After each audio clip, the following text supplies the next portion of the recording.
ఎందుకు రిలాక్స్ అవుతాం, కథ ఓకే అయిపోయిన తర్వాత మేకింగ్ మీద తప్ప రైటింగ్ మీద ఎందుకు పెట్టట్లేదు, రైటింగ్ మీద కూడా పెట్టాలి కదా మనం అని ఒక కథని ఎన్ని యాంగిల్స్లో ఒక కమర్షియల్ సినిమాని ఆలోచించాలో అంత హోంవర్క్ చేసేసాం. సో అక్కడి నుంచి నాకు మొదలైపోయింది. ఇప్పుడు నేను చేస్తున్న బాలకృష్ణ గారి సినిమాకు కూడా నేను చాలా కాన్ఫిడెంట్గా ఉన్నాను. ఎందుకంటే ఈ సినిమాని ఎన్ని రకాలుగా స్క్రీన్ ప్లే చేయాలి, ఎన్ని రకాలుగా ఒక హీరోని అద్భుతంగా చూపించాలి, ఎన్ని రకాలుగా వండర్స్ క్రియేట్ చేయాలి, అన్నీ హానెస్ట్గా చేస్తున్నాం. అవును. సో అది ఇస్తుంది మాకు ధైర్యం, కాన్ఫిడెన్స్ని. ఎగ్జాక్ట్లీ. ఎప్పుడు రెడీ, ఎప్పుడు సినిమా రిలీజ్ అయినా మేము రెడీ, నాన్ స్టాప్ షూట్ అన్నా మేము రెడీ. అంత బాగా ఇప్పుడు చేసిన సినిమాను కూడా టీం అందరితో వర్క్ చేస్తాం. ఎన్బికే 109. అసలు ఏంటి నాకు చాలా మోస్ట్ ఎగ్జిలరేటింగ్ పాయింట్ ఏంటంటే బాలకృష్ణ గారి అభిమానులు అసలు ఇలా పండగ చేసేసుకుంటున్నారు ఈ సినిమా గురించి అని. అసలు వాళ్ళ రియాక్షన్ చూస్తుంటే ఏమనిపిస్తుంది మీకు? అంటే అదే దీని ఇంటర్వ్యూ టేక్ ఆఫ్ ముందు మీరే ఒక మాట అన్నారు, అతి చిన్న వయసులోనే చాలామంది స్టార్స్, బిగ్ స్టార్స్తో చేసే అవకాశం. అలా I have seen a long way of industry. So అలా పవన్ కళ్యాణ్ గారితో చేయటం, జూనియర్ ఎన్టీఆర్ గారితో, జైల్లో కుశ వెంకటేష్ గారు, నాగ చైతన్య, చిరంజీవి గారితో చేసిన తర్వాత ఇంకా ఉన్న బిగ్గెస్ట్ స్టార్స్ అంటే మనకి బాలకృష్ణ గారు. సో ఫస్ట్ నుంచి ఆయన సినిమాలు ఒక నరసింహనాయుడు, సమరసింహారెడ్డి, సింహ, అఖండ ఇలాంటి మ్యాచ్. పైగా ఇప్పుడున్న బాలకృష్ణ గారిది ఎలా ఉందంటే అన్స్టాపబుల్ తర్వాత ఎక్కడెక్కడో రూటెడ్ ఫ్యాన్స్, మల్టీప్లెక్స్ ఫ్యాన్స్, చిన్న చిన్న యూత్, మా పాప జనరల్ ఫ్యామిలీస్. అంటే మా పాప అఖండ పాటలు తెగ చూస్తూ ఉంటుంది. ఎందుకంటే ఆ క్యారెక్టర్ సూపర్ మ్యాన్ హీరోగా వాళ్ళు ఓన్ చేసుకున్నారు. అవును. వచ్చి దైవ రూపంలో వచ్చి త్రిశూలం పట్టుకొని పొడిసి తొబ్బుతుంటే పిల్లలు కూడా ఊగుతున్నారు, నవ్వుతున్నారు. సో అలాంటి బాలకృష్ణ గారిని ఇప్పుడు మనం వాల్తేరు వేరే తర్వాత నాకు రావటం నిజంగానే, నీకు అన్నాను కదా రవితేజ గారిని ఇస్తున్నప్పుడు మైత్రి రవి గారు ఎలా అయితే ఒక ప్రేమతో ఒక బండరాయిని వార్నింగ్గా ఇచ్చారో, అలా ఒక బిగ్గెస్ట్ సక్సెస్లో ఉన్నారు బాలకృష్ణ గారు. బ్యాక్ టు బ్యాక్ అఖండ, వీరసింహారెడ్డి, భగవంత్ కేసరి, వేరే స్ప్రీలు ఉన్నారు. ఆయన ఓపెనింగ్స్, ఆయన బిజినెస్, ఆయన ఫ్యాన్ బేస్, ఓవేషన్ ఈ రోజున. సో ఇప్పుడు చిరంజీవి గారి తన తర్వాత బాలకృష్ణ గారికి అనగానే ఆ రెస్పాన్సిబిలిటీ మళ్ళీ యాజ్ ఇట్ ఈస్గా నాకు ఇప్పుడు మీరు చెప్పిన పాయింట్ చాలా బాగుంది. ఎందుకంటే బాలకృష్ణ గారికి ఉండే బీసీ అభిమానులు, బీసీ సెంటర్స్, మామూలు మాస్ థియేటర్స్ ఇవన్నీ ఉండగా ఈ అన్స్టాపబుల్ వచ్చిన తర్వాత ఈ బికేమే. మీరు మంచి మాట అన్నారు. నేను ఈ కథ రాసినప్పుడు నా ఫస్ట్ మేము ఒక వర్త్ లాగా తీసుకుంది ఏంటంటే, ఫస్ట్ లైన్ మేము స్క్రిప్ట్ రాసినప్పుడు బాలకృష్ణ గారితో project take off before, Balakrishna గారికి ఉండే మ్యాసివ్ బీసీ సెంట్రల్ అభిమానులు ఓట్ బ్యాంక్ లాగా fan base as it is ఉంటుంది. మాస్ థియేటర్స్ బాబీ తీసినా ఇంకా ఎవరు తీసినా ఆ ఫ్యాన్ బేస్ వస్తుంది. అది బ్యాంక్, అది బ్యాంక్. మనం ప్రత్యేకంగా, సో నేను యాజ్ ఎ డైరెక్టర్గా బాబీ అనేవాడు ఒక ఎక్స్మార్క్ క్రియేట్ చేయాలంటే అన్స్టాపబుల్ ఫ్యాన్ బేస్ని కూడా నేను తీసుకురావాలి, మల్టీప్లెక్స్ ఫ్యాన్ బేస్ని నేను తీసుకురాగలిగితే ఆయన ప్రీవియస్ సినిమాల కన్నా మన సినిమా గొప్పగా కనబడుతుంది, ఎక్కువ స్కోర్ చేస్తా. అంటే రికార్డ్స్ అని నేను మాట్లాడను, ఎక్కువ థియేటర్ రిలీజ్ అని నేను మాట్లాడను. బట్ ముందు సినిమా కన్నా మన సినిమా ఏం చేసాం, మనం ఏం పీకామని మాట్లాడుకుంటే మల్టీప్లెక్స్ యూత్ని, యంగ్స్టర్స్ని విజిలేపించాలి. బాలకృష్ణ గారు ఫైట్స్ చేస్తే చూసాం, బాలకృష్ణ గారు ఎమోషన్ చేస్తే చూసాం. ఎందుకంటే 100 సినిమాలు పై చేసేసాడు ఆయన కూడా. అవును. సో కత్తి మీద సాము చిరంజీవి గారితో బాలకృష్ణ గారితో చేయటం అనేది కత్తి మీద సాము. ఎందుకంటే అన్ని అవతారాలు చూసేసారు ఫ్యాన్స్. అవును. కొత్తగా నేను కథ చెప్పలేను. అవును. ఓన్లీ థింగ్ ఏంటంటే వాళ్ళకున్న క్వాలిటీస్ అన్నీ ఉంచుతూ బాబీ అనేవాడు ఇది కూడా చూపించాడు అనేది నేను ఏం చేయగలను అనేది హోంవర్క్ ఎక్కువ చేసాం. ఇది కూడా ఆల్మోస్ట్ మేము ఫిబ్రవరి ఎండింగ్ నుంచి మొదలెడితే మొన్న మేము స్టార్ట్ చేసేదాకా ఆల్మోస్ట్ 8 నెలల కష్టం మాది. ప్రతిరోజు వర్క్ చేస్తూనే ఉన్నాం. గారి కెరీర్లో వాల్తేరు వేరే అనేది ఎంత బ్యూటిఫుల్ చెరిషింగ్ మూమెంట్గా అందరూ మాట్లాడుతున్నారో, బాలకృష్ణ గారితో కూడా బాబీ గారు ఇంత గొప్ప సినిమా తీసేసాడా అని అందరూ మాట్లాడుకోవాలనే ఒక స్వార్థం ఉంది నాకు. ఎక్కడికి వెళ్ళినా సరే అమ్మ బాలకృష్ణ గారిని ఈ యాంగిల్ ఎలా పట్టావు నువ్వు అనాలి. ఎగ్జాక్ట్లీ. ఇప్పుడు మీరు చాలా కొత్తగా అనిపించిన మాట అది. ఏది, మీరు ఒక ఎడ్జ్ తీసుకున్నారే అన్స్టాపబుల్తో ఆయనకి he became a drawing rooms hero. A bedrooms hero, అంటే గదిలో కూర్చుని ఆయన ప్రోగ్రామ్ చూసుకుని సంతోషపడిపోయే కొత్త ఆడియన్స్ వచ్చేసారు ఆయన. అవును. పైగా ఒక చిన్న కంపారిజన్ అంటే చిరంజీవి గారు ఏంటంటే ప్రతిదీ కథ అడుగుతారు, ప్రతి డైలాగ్ పేపర్ ముందుగానే వింటారు. బాలకృష్ణ గారిది ఎలా ఉంటుందంటే సర్ప్రైజింగ్లీ డైరెక్టర్ని గుడ్డిగా నమ్మేస్తారు. ఎస్, ఓ డైరెక్టర్ అంటే ఒక ఇంటర్వ్యూలో ఎప్పుడు చెప్పారు ఆయన ఈ మధ్య, మా నాన్నగారు లాగా అని. అది నిజం. డైరెక్టర్ ఏం చెప్తే అదే. డైరెక్టర్ మనకన్నా బాగా ఆలోచిస్తాడు కదా, డైరెక్టర్ ఎక్కువ రెస్పాన్సిబిలిటీ ఉంటుంది కదా, తను అడిగింది నేను ఇవ్వాలి కదా అనే ఒక గుడ్డి నమ్మకంతో విపరీతమైన అంటే ట్రస్ట్తో వస్తాడు. అంత ట్రస్ట్తో వచ్చినప్పుడు నాకు ఇంకా బర్డెన్ పెరిగిపోద్ది. అవును, మీరేం అడగట్లా, అవును, నేనేం చెప్తే అది చేస్తున్నారు మీరు, సో నేను అద్భుతమే చేయించాలి. ఇప్పుడు మళ్ళీ రవి గారు లాంటి హెచ్చరిక ఇక్కడ సేమ్ అంతకంటే పెద్దది, అంతకంటే చాలా పెద్దది. ఎందుకంటే రవి గారికి నేను ఇంకా పవర్ లాంటి సినిమా చేసి వచ్చా. అవును, బాలకృష్ణ గారితో ఫస్ట్ సినిమా నాకు ఫస్ట్. సో ఖచ్చితంగా ది బెస్ట్ బ్లాక్ బస్టర్ ఇవ్వాలి. ఎస్, రెవెన్యూలు ఎంత చేసి ఇవన్నీ పక్కన పెడితే థియేటర్ నుంచి బయటికి వెళ్ళేవాడు బాబన్నా ఏం చూపించావన్నా మా బాలయ్య బాబుని అని అనాలి. ఎస్, అదే ఇప్పుడు నేను ఇందాక అన్నమాటే అభిమానులు, మీరు ఒక చిరంజీవి గారి సినిమా చేసి వచ్చిన ఒక డైరెక్టర్ని వాళ్ళు బాగా ఎవరి హీరో వాళ్ళని గొప్ప అనుకుంటారు కదా. ఇన్ జనరల్గా మనం ఎప్పటి నుంచి చూస్తున్నదే అది. అలాంటిది ఒక చిరంజీవి గారికి ఒక రవితేజ గారికి వాళ్ళిద్దరికీ కలిపి ఒక సినిమాని ఒక పెద్ద బ్లాక్ బస్టర్ ఇచ్చి ఇప్పుడు బాలకృష్ణ గారి దగ్గరికి వచ్చారు అనగానే వాళ్ళు ఎక్కడ మీ దగ్గర ఆ తేడా, ఆ వ్యతిరేకత ఏమి ఫీల్ అవ్వకుండా మోర్ ఓవర్ ఎక్కువ హ్యాపీనెస్ ఫీల్ అవుతున్నారు. They are receiving you with both the hands. Bobby గారి సినిమా అన్న టైప్లోని అసలు అనౌన్స్మెంట్ ఇచ్చిన రోజు నుంచి నాకు పర్సనల్ మెసేజ్ అయ్యి ఉండొచ్చు, సోషల్ మీడియాలో నన్ను ఇన్బాక్స్లో మెసేజ్లు పెట్టవచ్చు. వాళ్ళు ఒకటే, అన్న 3 బ్లాక్ బస్టర్ల తర్వాత బాలయ్య బాబు వస్తున్నారు, నీ మీద నమ్మకం ఉంది, కుమ్మవతలు దుబ్బే అన్న అని థమ్సప్లు ఫైర్ సింబల్స్ వేసి మోటివేట్ చేస్తారు నన్ను. అవునా? కదా, అదే చాలా విచిత్రంగా నేను చాలా చోట్ల చూసాను. వీరికి ఎంతో మంది అభిమానులు వచ్చారు. బాలబాబు గారి అభిమానులు కడప జిల్లా అనంతపురం నుంచి జగనన్న అని ఉంటారు. అవును, ఆయన నాకు ఎన్నో ఇయర్స్ నుంచి తెలుసు. అవును, నేను చిరంజీవి గారి సినిమా చేసిన, వెంకటేష్ గారి సినిమా చేసిన, తారక్ గారితో సినిమా చేసిన, ఎప్పుడు ఆయన మెసేజ్ పెడతాం జరుగుతూ ఉంటుంది. ఓకే.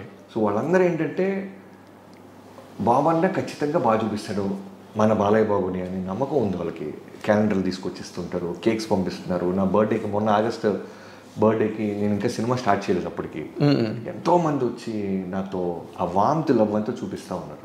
అదే అసలు మీరు వెరీ వెరీ లక్కీ అండి ఆ విషయంలో. నేను గుంటూరు నుంచి వచ్చిన కుర్రోడుగా డైరెక్టర్ అయిన తర్వాత నేను ఇండస్ట్రీలో గమనించిన ఒక మాట ఫ్యాన్స్కి మాత్రం నేను ఖచ్చితంగా చెప్పాలనుకుంటుంది ఏంటంటే, మనం రకరకాలు అనుకుంటాం, ఈ హీరో ఆ హీరో, అది వేరు ఇది వేరు, ఆ గ్రూప్ వేరు ఈ గ్రూప్ వేరు, ఈ క్యాంప్ వేరు అని.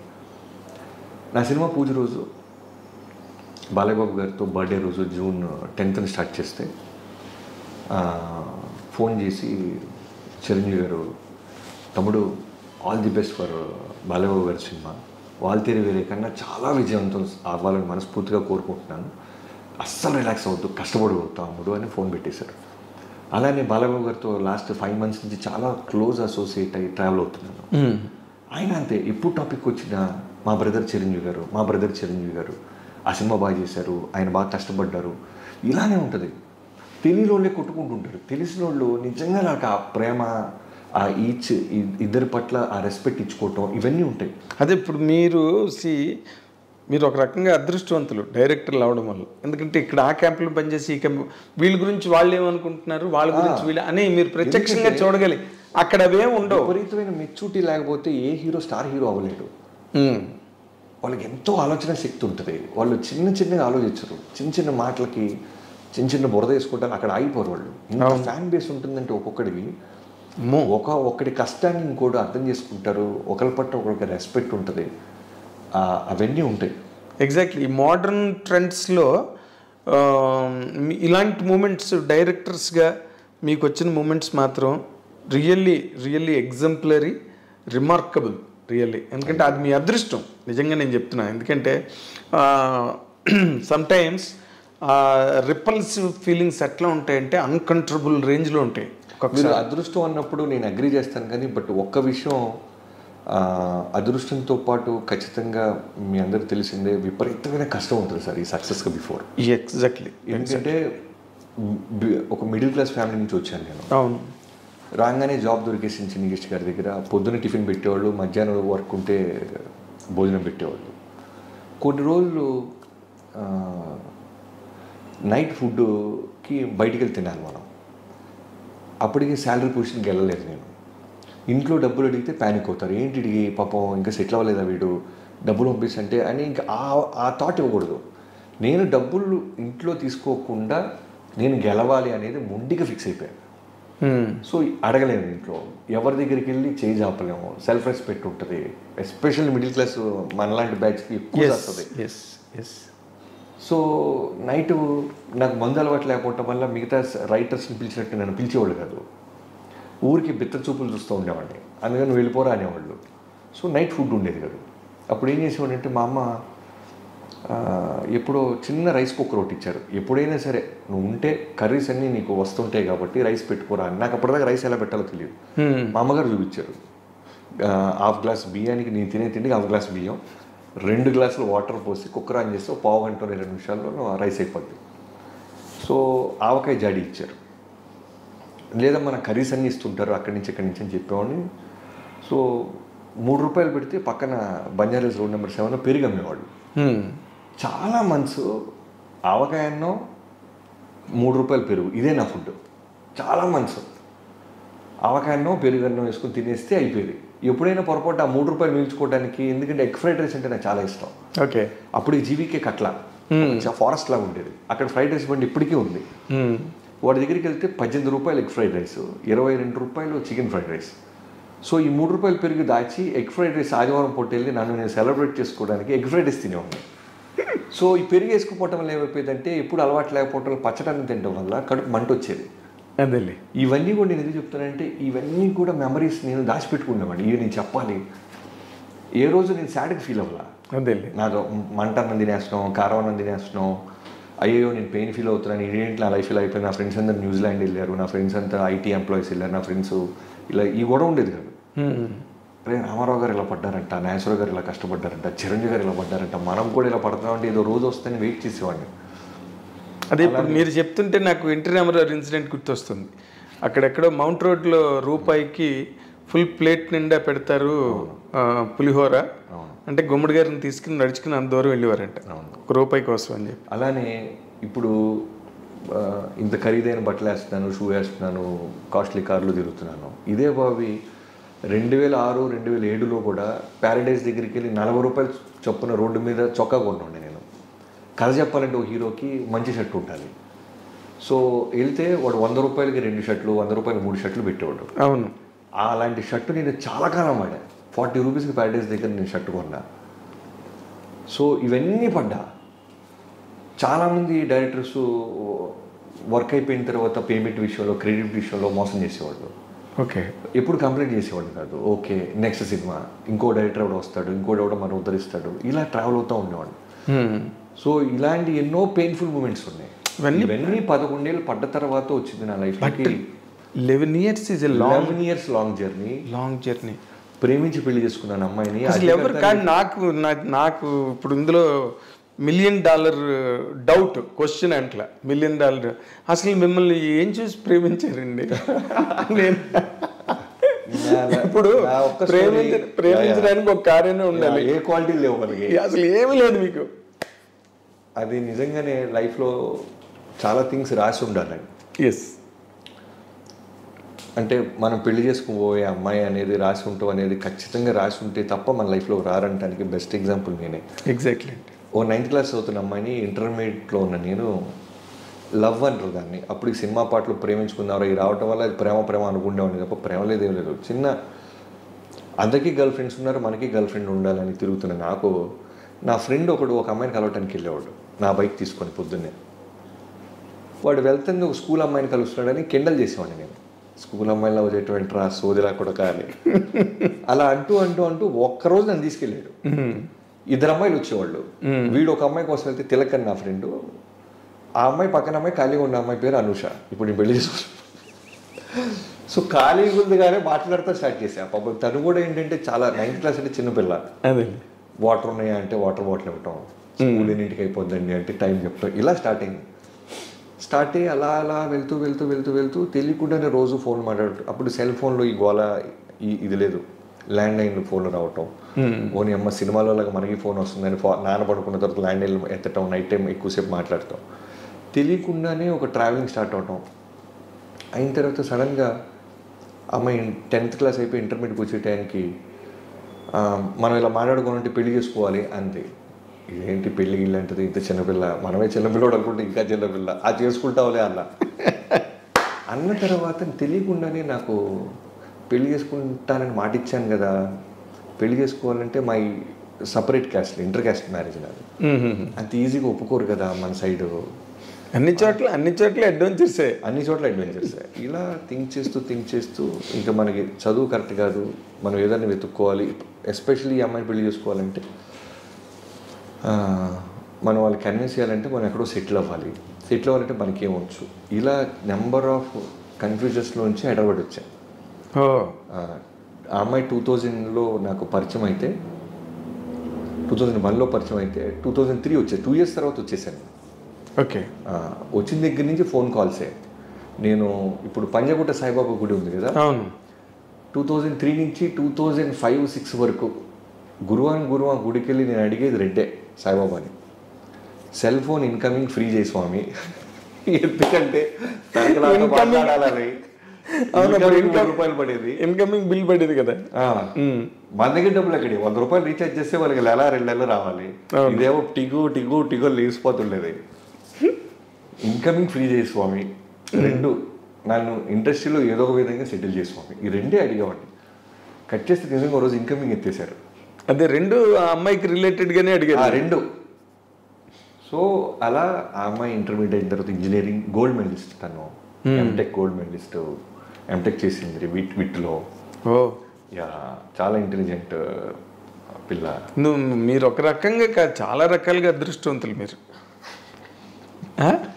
రాగానే పెద్ద హీరోలతో చేసి పెద్ద హిట్లు కొట్టేసి ఒక పక్కన, ఇంకో పక్కనేమో your wife being such a fantastic student, gold medal winner అంటే మాటలు కాదు కదా. రియల్లీ మీ మూమెంట్స్ మీ లైఫ్లో చాలా great. Your life is magazine of great moments. Marriage అయిన నాటికి సెటిల్ అయ్యారా మీరు? లేదు. 2 లక్షలు ఫ్రెండ్స్ దగ్గర తీసుకుని పెళ్లి చేసుకున్నా. ఆవిడకి దండం పెట్టాను ఫస్ట్ ఆఫ్ ఆల్. అవును, రైటర్గా కూడా, సోలో రైటర్ కూడా అవ్వాలా. అదే ఆవిడకి చెప్తున్నానమ్మా, మీకు నమస్కారం. పెళ్ళి అయిన తర్వాత ఆల్మోస్ట్ 2011 నాకు పెళ్ళి అయితే 2012 బల్పు 1 yearకి బల్పు రైటర్గా నేను ఫస్ట్ టైం ఒక స్టెప్ ఎదిగా. ఓకే.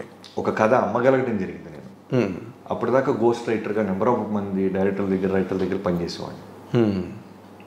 సో అంతలో ఎవరెవరండి మీరు గోస్ట్ రైటర్గా పనిచేసిన వాళ్ళు? నేను చాలా మంది. ఫస్ట్ బేసిక్గా నన్ను చిన్ని కృష్ణ గారు, ఆయన నిజంగానే నా ఫస్ట్ గురువు ఆయనే.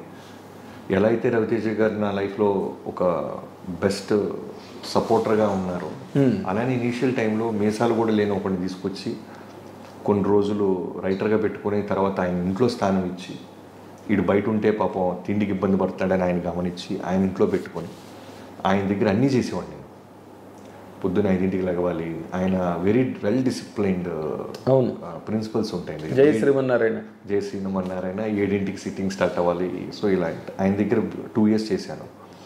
ఆ తర్వాత అసిస్టెంట్ ఎడిటర్గా అవుదామని పొలిటికల్ రోడ్కి ఆనంద్ గారి దగ్గర జాయిన్ అయిన టైంలో పరచూర్ బ్రదర్స్తో వెంకటేశ్వర గారితో బాగా విపరీతమైన ట్రావెలింగ్ జరిగింది. ఆయన దగ్గర చాలా వర్క్ సిట్టింగ్స్కి ఆయన బాగా ఎంకరేజ్ చేస్తారు, చేస్తారు. పైగా one of the top most writer కదా, ఇప్పుడు సెలబ్రేటెడ్ రైటర్స్ కదా, రూలింగ్ ది రూల్స్. తర్వాత ఎంఎస్ రాజు గారి దగ్గర వర్క్ చేసాం. తర్వాత దిల్రాజ్ గారి దగ్గర జర్నీ స్టార్ట్ అయింది. అలాంటి టైంలోనే కోన వెంకట గారు దగ్గర శిష్యరికం జాయిన్ అయ్యాను. ఆయన దగ్గరే ఎక్కువ నేను ప్రపంచాన్ని చూసింది కోన వెంకట గారి దగ్గరగా చూశాను. ఇండస్ట్రీ సెలబ్రిటీస్ని. ఆయన కూడా చాలా పెద్ద అనుభవాల కోన. అవును, కోన వెంకట గారు అంటే ఆయనకి ఎన్ని అనుభవాలు, అసలు ఆయన ఎన్ని అడ్వెంచర్స్ లైఫ్లో. అంటే very what you call very accommodative person. ఎదుటి వాళ్ళని వెంటనే ఇమీడియట్గా అర్థం చేసుకునే గుణం. అండ్ మీరు చెప్పాను కదా, ఈ రకంగా కూడా మీరు అదృష్టవంతులే. ఎందుకంటే మీరు అసోసియేట్ అయిన వాళ్ళందరూ కూడా హైలీ కాంప్రహెన్సిబుల్ పీపుల్ వాళ్ళందరూ కూడా. చాలా చాలా సంతోషంగా ఉంది నిజంగా. ఇప్పుడు తర్వాత నేను అనుకోవడం మ్యారేజ్ సెటిల్ అయ్యి ఆవిడ వచ్చిన తర్వాతే మీకు సక్సెస్ వీసా స్టాంపింగ్లు గట్రా జరిగాయని అనుకుంటున్నాను. You believe it? 100%. అవునా? Very nice. ఇప్పుడు ఆ పాత రోజులు, గుంటూరు రోజులు అవన్నీ తలుచుకుంటే ఎలా అనిపిస్తుందండి? మీరు పెద్ద డైరెక్టర్ అయిపోయి అక్కడ మెగాస్టార్ ఎప్పుడైనా అదే స్ట్రెస్ఫుల్ అనిపించినప్పుడు మాత్రం ఒక్కసారి గుర్తించుకుంటాం, ఎక్కడి నుంచి వచ్చాం మనం, ఎక్కడికి వెళ్ళాం. ఒక చిన్న శాంట్రో కార్ లాంటిది ఉంటే సరిపోద్ది కదా అనుకునేవాడిని. 2007లో కారు కొంటే డౌన్ దిగుతున్నప్పుడు ఆఫ్ చేసేస్తుండేవాడిని, ఏసీ ఆఫ్ చేస్తుండేవాడిని అప్పు ఎక్కుతున్నప్పుడు, పెట్రోల్ ఎక్కడ అయిపోద్దో అని. సో అలాంటిది ఇప్పుడు మన కింద ఇంతమంది పనిచేయటం, ఇంతమంది యూనిట్ మన మీద డిపెండ్ అవటం, ఇలాంటి పెద్ద సెలబ్రిటీస్ గొప్ప వ్యక్తులతో మనం ట్రావెల్ అవటం, ఒక్కసారిగా మనకి ఏదైనా షెడ్యూల్ స్ట్రెస్ కానీ ఇంకేదైనా చిన్నది అనిపిస్తే వెంటనే ఫ్లాష్ బ్యాక్ వెళ్తా. టికెట్ చాలని వచ్చేవారు, టికెట్ బెనిఫిట్ షో దొరికితే చాలనుకున్నాం, మనం డైరెక్ట్ వాళ్ళు ఇళ్ళకి వెళ్తున్నాం కదా, ఇంకేంట్రా బాబీ అని అనిపిస్తుంటుంది. నిజంగానే మీరు దీంట్లో ఒక బ్యూటీ ఏంటంటే, నేను నెలకు అద్దె కట్టాలా లేదా అని స్ట్రగుల్ అవుతున్నప్పుడు ఉన్న అనూష ఇప్పుడు ఎంత సంపాదిస్తున్న అనూష అదే ప్రేమ. తనకేమో పెద్ద అబ్బా నా కూడా పెద్ద కారు కొనేసాడు, పెద్ద ఇల్లు కొనేసాడు, ఈ గొడవ ఉండదు అసలు. నేను అప్పుడప్పుడు ఏడిపిస్తుంటాయి, నీకు అర్థమవుతుందా అసలు నేను ఏం చేసాను పీకావా అంటే ఊరుగా సోది ఉంటున్నావు, సోది చెప్తావు. శాంట్రో అయితే ఏంటి, రేంజ్ రోవర్ అయితే ఏంటి, కారే కదా అంటుంది. ఎంత కష్టపడితే కనీసం పొగడవ ఏంటి అనిపిస్తుంటుంది. కానీ అంటే ఆవిడ మీరు చదువుకున్న పర్సన్ కదా, షీఈ్ ఎన్ ఎడ్యుకేటెడ్ పర్సన్. అంటే వాళ్ళ పెంపకం కూడా, వాళ్ళ పేరు యుద్ధాలు జరగలేదా మీకు? ప్రేమ యుద్ధాలు అక్కడ గుంటూరులో పెద్ద జరగలేదండి. ఓకే, నేను ఎక్స్పెక్ట్ చేసినంత. అంటే గుంటూరు కారం బాగా కోపాలు తాపాలు ఆగ్రహాలు. నాన్నగారు చాలా మెచ్యూర్డ్, చాలా మెచ్యూర్డ్, వెల్ ఎడ్యుకేటెడ్, పెద్దగా అంటే జిల్లా పరిషత్లో ఆయన ఒక చాలా పెద్ద పొజిషన్లో వర్క్ చేశారు, గవర్నమెంట్ ఎంప్లాయీ. సో ఆయనకి ఏంటంటే నేను ఆయన దగ్గర నుంచి చాలా నేర్చుకుంటుంటాను. వెరీ బ్యాలెన్స్డ్, వెరీ ఓకే, చాలా యాక్టివ్. ఇప్పుడు నా ఎన్ని ఆయన చూసుకుంటుంటారు, మనకేం తెలియదు. మనం ఒక రూపాయి వస్తే రూపాయి ఎక్కడ ఇన్వెస్ట్ చేయాలో మనకు తెలియదు. అన్నీ కూడా ఇప్పుడు మా నాన్నగారు లేరు కాబట్టి ఫాదర్ పొజిషన్ అన్నీ ఆయన, మా అత్తయ్య, మా పాపని మొత్తం ఆల్మోస్ట్ 3 ఏళ్ళు వాళ్ళే దగ్గరుండి పెంచారు. మీ ఇద్దరం పిల్లలనే. సో వాళ్ళే అనూష వాళ్ళ అమ్మమ్మ గారు ఒక ఉంటుంది, ఆమె అనూష వాళ్ళ మదర్ని పెంచింది, అనూషాని పెంచింది. నా మరదలు వచ్చి ద్రోణవల్లి హారికాని ఇంటర్నేషనల్ చెస్ ఛాంపియన్. సో తన్ని పెంచింది. ఇప్పుడు మా పాపని తను పెంచింది, ఇప్పుడు హారిక వాళ్ళ పాపని తను పెంచింది. ఆమె మా తల్లి, ఆమె కూడా యాక్టివ్గానే ఉంటారు. సో నేను 24 hours సినిమాకు ఉన్నా సరే నా ఫ్యామిలీని వాళ్ళు చూసుకుంటారని ఒక ధైర్యం ఉంది నాకు. సో నీ సక్సెస్ మీ సక్సెస్లో చాలా భాగం వాళ్ళకి చెందుతుంది కదా, ఎందుకంటే వాళ్ళు వెనకతల షాక్ అబ్జర్వర్స్ లాగా అలా ఉండడం వల్ల you don't feel any shock. అదే నేను ఎప్పుడూ ఏది నమ్ముతానంటే, ఒకటి అచీవ్మెంట్లో వాడు ఒక్కడిది కాదు, ఎంతోమంది రైటర్స్ దగ్గర నుంచి, యూనిట్ సభ్యుల దగ్గర నుంచి, పొద్దున్నే మనం తీసుకెళ్ళే కార్ డ్రైవర్ దగ్గర నుంచి, ఎవ్రీబడి. అలానే ఇప్పుడు నా వైఫ్, నా ఫ్యామిలీ, మా అమ్మ నాన్న, అలానే మా అక్క బావ, నాకు ఎంతో ఇనీషియల్గా మోతీనగర్ వాళ్ళు షిఫ్ట్ అయిపోయిన తర్వాత వాళ్ళ ఇంట్లోనే ఉండేవాడిని. మా బావ నేను డబ్బులు తీసుకొని అని చెప్పి నాకు కనపడేలాగా మెల్లగా ఫ్రిడ్జ్ మీద అలా పెట్టేసి నీదే చేంజ్ ఇక్కడ ఉండిపోయింది అని చెప్తా ఉండేవాడు. సో అలాంటి మూమెంట్స్ ఉన్నాయి. నాది కాదు బాబా, నేను లేదు నాది కాదు, ఇది నీదే, నిన్న ఎప్పుడు పెట్టినట్టున్నావు బాబీ అని వెళ్ళిపోతుండేవాడు, నాకు ఉన్నాయో లేదో అని. అలానే నాకు స్నేహితుడు అజయ్ అని ఒక ఫ్రెండ్ ఉండేవాడు. వాడు మన 12th ఫెయిల్డ్ అనే సినిమా చూస్తుంటే చాలా సీన్లకి నేను ఎమోషన్ అయిపోయి ఏడుస్తున్నాను. ఇలానే కదా మనం స్ట్రగుల్ అయ్యాం, తినడానికి ఉండటానికి ఏమీ లేక, ఎవరైనా భోజనానికి పిలిస్తే బాగుండు అని ఎదురు చూసిన రోజులు ఎన్నో ఉన్నాయి కదా మనల్ని. దాంట్లో ఒక బ్యూటిఫుల్ ఫ్రెండ్ క్యారెక్టర్ ఉంటుంది 12th ఫెయిల్డ్లో. అలానే నాకు అజయ్ అని ఒక ఫ్రెండ్ ఉండేవాడు. చెన్నైలో అప్పుడు డివిడీలు కల్చరు, అప్పటికి నెట్ఫ్లిక్స్లు, ఓటీటీలు, ల్యాప్టాప్లు లేవు. సినిమాని డివిడీ ప్లేయర్లో పెట్టుకొని చూడాలి. సో చెన్నై తీసుకెళ్ళేవాడు అప్పట్లోనే 7,800కి 2 సంచుల డివిడీలు కొనిపెట్టాడు. బావా ఈ సరిపోతే ఇంకా కొందామా అంటున్నాడు. అంటే ఆల్మోస్ట్ నాకు 100 కోట్ల రూపాయలు ఇచ్చినట్టు. అన్ని Hollywood, Korean films, Tamil films 2 కవర్ల నిండా వేసి బస్ ఎక్కించి వచ్చాం. ప్రతి సినిమా చూసేవాడిని. సో అలాంటి ఫ్రెండ్స్. వాసు అని నేను ఇనిషియల్గా హైదరాబాద్ వచ్చినప్పుడు చిన్న గదిలో ఉండేవాడు. వాడు చిన్నకృష్ణ గారి దగ్గర జాయిన్ అవటం ముందు ఇంతే గది, ఇదే వంటగది, ఇదే బాత్రూము, ఇదే ఇక్కడే పడుకోవాలి. ఈ గదిలో 2 నెలలు ఉంటా. ఈ 2 నెలలు నాకు సపోర్ట్ చేసిన వాసు ఇలా ఎంతోమంది పేర్లు మర్చిపోవచ్చు, కానీ ఎంతోమంది ఉంటారు ఒకటి సక్సెస్ వెనకాల. ఎగ్జాక్ట్లీ. మనం వెళ్తున్న గోల్ కరెక్ట్గా ఉందా లేదా అదొక్కటే మనం చూసుకోవాలి. మన గోల్ మనం నిజాయితీగా ఆనెస్ట్గా ఉన్నాం. ఎంతోమంది ప్రేమ, ఎంతోమంది విష్, ఎంతోమంది అవ్వాలనుకుంటుంది, వాళ్ళ ప్రేమతో మనం అవ్వనిస్తారు. అవును. అంతే తప్ప నేను ఒక్కడిని కలగన్నారు వాళ్ళు వేరే అంటే అబద్ధం. ఇక్కడ దాకా తీసుకొచ్చిన స్నేహితులు, తల్లిదండ్రులు, తోడబుట్టినోళ్ళు, భార్య, మా అత్తమామలు, అందరూ ఇంతమంది నాకు పీస్నిస్తే నేను ఒక సినిమా తీయగలిగా. All put together.